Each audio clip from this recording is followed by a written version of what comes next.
미국에 T.D. 제익스라는 목사님이 있습니다. 그는 미국 최고의 흑인 설교가요.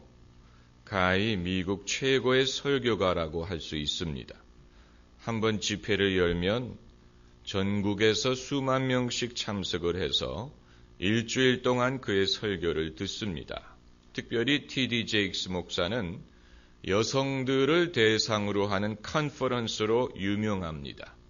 여성들을 위한 여성들에 대한 컨퍼런스에서 남자가 설교한다는 것이 좀 역설적이지만 그만큼 여성의 입장을 잘 이해한다는 뜻입니다. 그가 설교를 시작하는 초미에 자기의 사모를 소개합니다. 이것은 흑인교의 문화인데 사모를 First Lady, 영부인이라고 부릅니다. 그가 자기 아내를 청중 앞에서 이렇게 세우고는 소개하기를 나의 아내, 나의 베스트 친구요, 나의 연인이요, 나의 여자친구요, 나의 반려자다. 이렇게 그를 소개합니다. 우리나라에서 그렇게 하면 분위기가 어색해질 텐데 미국 사람들은 박수를 치고 좋아합니다. 저는 사람 앞에서 자기 아내를 그렇게 추켜 세우는 사람을 본 적이 없습니다. 말씀드리는 김에 또 다른 사례를 말씀드리면 케네스 코플런드라는 미국의 부흥사가 있습니다. 그는 소위 번영의 신학을 대중화시킨 인물입니다. 그의 부인 글로리아 코플란드도 부흥사입니다. 그래서 집회를 열면 낮에는 부인이 설교를 하고 저녁에는 남편이 설교를 합니다. 그런데 케네스 코플란드가 자기 아내를 소개하기 전에 이런 일화를 말하는 것을 들은 적이 있습니다. 자기가 총각이었을 때 미국 아킨소주의 어느 호텔 바에서 아주 술에 취한 중년 남자를 만났다고 합니다. 그 중년 남자가 곤드레만드레 취해서 하는 말이 내 딸은 아킨소에서 가장 미인이다 그러더래요. 내 딸은 아킨소에서 가장 미인이다.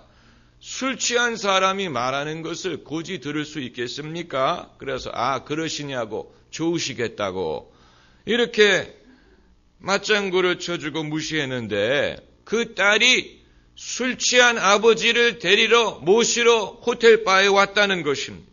그런데 보니까 아버지 말이 맞더래요. 정말로 아킨소주에서 가장 미인이더래요.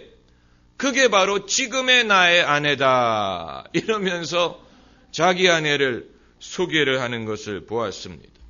우리나라와 문화가 다르기 때문에 그것을 염두에 두어야 되지만 그럼에도 거기에 뭔가가 있지 않습니까? 우리나라에서는 남편이 아내를 자랑하면 뭐라고 부릅니까? 팔불출이라고 부릅니다. 그래서 우리나라에서는 사람들 앞에서는 아내를 깎아내려야 되는 것처럼 그렇게 인식이 되어 있지만 사실 사람들 앞에서 뭐라고 말하느냐 하는 것은 그렇게 중요하지 않습니다. 마음속에서 뭐라고 생각하느냐 이것이 정말로 중요한 것입니다. 만일 앞서 말씀드린 T.D. 제익스 목사가 정말로 자기 아내가 베스트 프렌드고 연인이고 여자친구고 반려자라고 생각하면서 산다면 그는 매우 행복한 사람입니다. 그리고 정말로 여자들을 위한 컨퍼런스에서 강사가 될 만한 자격이 있는 사람이고 남자들을 위한 컨퍼런스를 하더라도 참석할 만한 가치가 있을 것입니다. 여러분 성경에서 행복한 부부를 꼽으라면 누구를 꼽을 수 있겠습니까? 아마 아브라함과 사라를 꼽을 수 있을 것입니다. 아브라함과 사라. 그들이 행복한 커플이라고 생각하는 이유는 첫째는 아브라함이 자기 아내에게 이렇게 말을 하는 장면이 있습니다. 내가 보기에 당신은 아리따운 여인이라. 이건 그냥 기분 좋으라고 하는 말이 아니고 아브라함은 정말로 그렇게 생각하면서 산 것 같습니다. 자기 아내가 그 당시에 자기 아내가 60, 70 정도 되었는데 그래도 남편의 눈에는 아내가 아름다운 여인으로 보였다. 얼마나 좋은 것입니까? 그리고 두 번째는 아브라함이 사라의 말을 들으니라 라는 성경 구절이 있습니다. 남편이 아내의 말씀을 듣지 않고 어떻게 생존하겠습니까마는, 그러나 3000년 전에 아브라함이 아내의 말을 존중하고 아내의 의견에 귀를 기울였다는 것은 뭔가 그들의 결혼 생활의 질을 보여주는 것입니다. 그리고 사라가 죽었을 때 아브라함이 슬퍼하며 애통했다라고 했습니다. 저는 닉슨 대통령의 영부인이 베티 여사인가요? 그 베티 여사의 장례식 장면을 TV로 잠깐 본 적이 있는데 닉슨 대통령이 얼마나 우는지 그걸 보니까 정말 가슴이 찡하는 것을 느꼈습니다. 자기 아내의 결혼식에서 그렇게 슬퍼하는 것은 그것 이상한 눈으로 저를 지켜보지 마세요. 그건 뭔가 그들의 인생의 반려자 되었다는 것을 보여주지 않습니까? 아브라함도 물론 재혼을 하기는 했습니다마는 자기의 아내의 그 장례식에서 애통하고 슬퍼했다. 그 장례식 장면이 창세기에서 한 장을 차지합니다. 한 장을 할애했습니다. 그만큼 거기에 비중이 있었다는 얘기고, 그리고 네 번째는 아브라함과 사라가 25년을 기다려서 아들 이삭을 얻었다는 사실입니다. 이것은 하나님이 그들에게 믿음을 가르치시고 인내를 가르치시고 여러 가지 영적인 교훈도 담겨져 있지만, 그들에게 아들을 주겠다고 약속하시고 하나님이 25년을 기다리게 하셨다는 말은 아브라함과 사라가 서로 열심히 사랑하지 않으면 이루어질 수 없는 약속인 것입니다. 그러니까 그 약속이 그들의 삶에 이루어졌다는 것은 그만큼 그들이 하나님의 약속을 믿는 과정에서 서로 사랑할 수밖에 없었다라는 것을 보여주는 것입니다. 참 아름다운 스토리입니다. 그렇다고 해서 그들의 삶에 트러블이 없었느냐? 천만의 말씀, 트러블 많았습니다. 그러나 그들은 그 모든 것을 극복할 수 있었고 결국은 해피엔딩을 맞을 수가 있었습니다. 반대로 성경에서 행복하지 못했던 부부는 누가 있었을까? 바로 오늘 본문에 나오는 다윗과 미갈을 꼽을 수 있습니다. 오늘 본문은 그들의 부부싸움을 담고 있습니다. 아마 부부싸움이 이번이 처음이 아니었을 것입니다. 어느 부부도 부부싸움 한 번 하고 갈라서지 않습니다. 권투 시합과도 같습니다. 권투 선수가 KO를 당하는 것은 강펀치 한 방에 쓰러지는 것이 아니고 시합 도중에 그 맞는 그 모든 펀치가 누적이 되어서 넘어지는 것입니다. 마찬가지로 다윗과 미갈도 여기에 기록된 이 부부싸움 이전에도 다투었을 것입니다. 그것이 그동안 누적이 되었는데 오늘 이 갈등이 결정적인 계기가 되어서 그들이 파경을 맞은 것으로 생각이 됩니다. 이들이 파경을 맞았는지 어떻게 아느냐? 23절에 그러므로 사울의 딸 미갈이 죽는 날까지 자식이 없으니라. 왜 자식이 없습니까?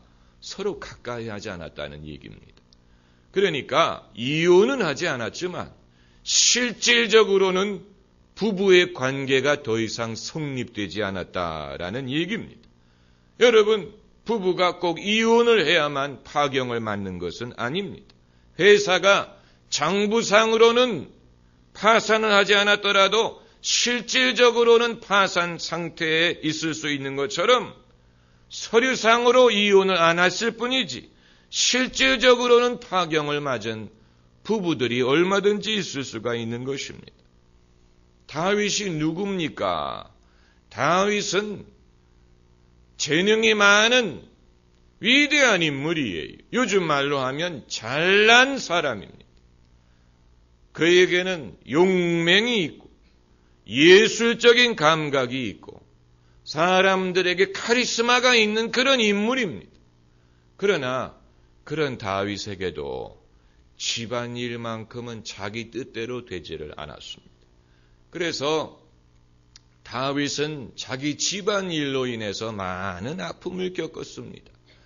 그 자식들끼리 서로 죽이지를 않나, 또 이복 누이를 겁탈을 하지를 않나, 압살롬이 반란을 일으키지를 않나, 집안에 풍파가 가시지를 않았습니다.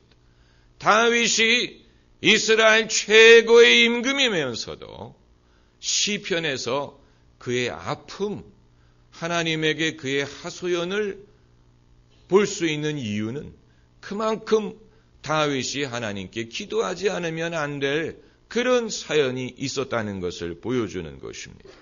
그리고 미갈은 또 누구냐? 제가 한 번은 어느 미술 갤러리에 신방을 간 적이 있는데 갤러리의 이름이 미갈이. 그래서 성경에서 이름을 따왔나 보다 그랬더니 알고 보니까 그게 아니고 아름다울 미자, 아름다움을 갈망한다, 뭐 이런 뜻으로 미갈이라고 이름을 지었는데 오늘 본문에 나오는 미갈은 그런 미갈이 아니고 오리지널 미갈입니다. 사울 왕의 딸입니다. 그러니까 공주. 그런데 성경을 읽어보면 미갈이 다윗을 사랑한 적이 있었습니다. 사무엘상을 보면 미갈이 다윗을 사랑했다라는 구절이 2번이나 나옵니다. 그러니까 이 결혼은 사랑으로 시작한 결혼입니다. 적어도 미갈이 다윗을 사랑했습니다. 사랑하는 남자와 결혼했습니다. 그런데 어떻게 가지고 결혼이 파경을 맞게 되었느냐는 것입니다. 참 신기하지 않습니까? 그러니까 다윗과 미갈은 그야말로 선남선녀입니다. 다윗은 이스라엘 최고의 신랑감,